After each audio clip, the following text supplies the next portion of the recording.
Now, when it comes to, trading, for example, like you have a family, right? Mm-hmm. And a lot of people, and I have a family as well, and a lot of people struggle with that. Having the family, managing. I know I've struggled with it. I've struggled with it a lot, and I remember reaching out to my mentor, Rit, who I think you know as well. And he gives me like life advice at this point, where I literally just ask, I asked him for potty training advice the other day. But a lot of people struggle to manage the whole family time and trading, of course. Have you got any advice or any tips that you've had in terms of your journey and experiencing that yourself?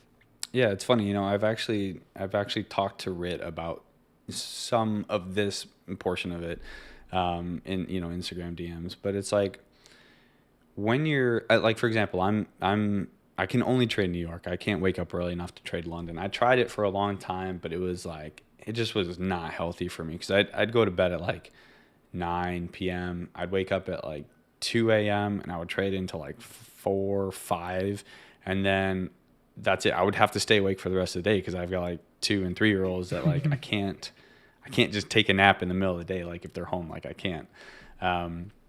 So for me, I can only trade in New York.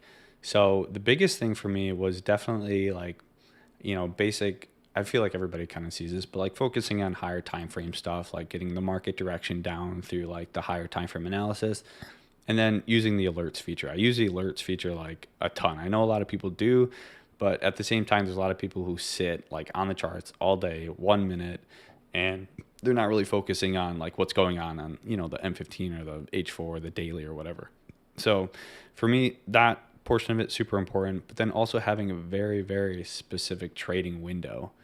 Like, like at the end, I can't remember who I was talking to about this, but like, the notion of, trading like a robot came up. And I was like, I never really believed in that notion. I don't think it's possible. I don't think you can eliminate your emotions. We're all human. Like, it's just a matter of like what those emotions are.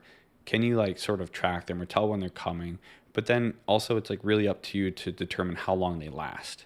So like if they're going to pop up, you don't want them to last like all day long. Like if you have FOMO or greed or whatever, they need to be somewhat fleeting. You need to figure out a way to like make it so that it can be like okay, that was like that for like 5 minutes, move on, that kind of thing. So like, for instance, like if I'm feeling greedy or I've got FOMO for the day because I missed out like a nice London move or something like that, or maybe New York, I missed my setup or whatever. I have a very specific like 30-minute to 45-minute scalping window that allows me to kind of scratch that itch. So like if I have, again, I've missed a trade, I go into that trading window and it's towards the end of the day, and it allows me to sit there and be like, okay, I got one chance to scalp a trade with X% risk, 25% risk is what I do for that.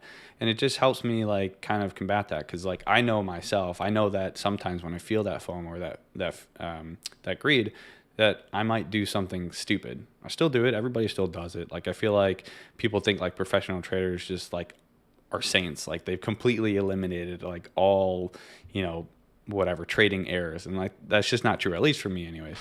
So I give myself a very specific trading window to kind of scratch that itch.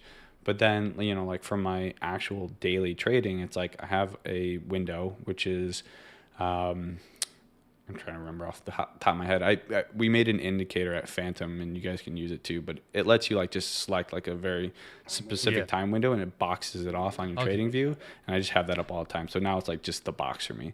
But I think it's about 5:30 a.m. Central Time in the U.S. Till about 11. So like just after the London overlap.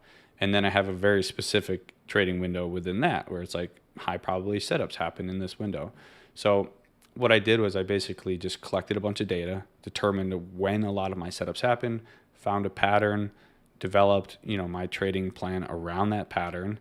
And then for me, that's it. And it's like when it comes to the family stuff, like in the morning, I'm getting the kids ready for school, like I miss New York Open, can't be helped. They got to get ready, lunches, buses, all that kind of stuff.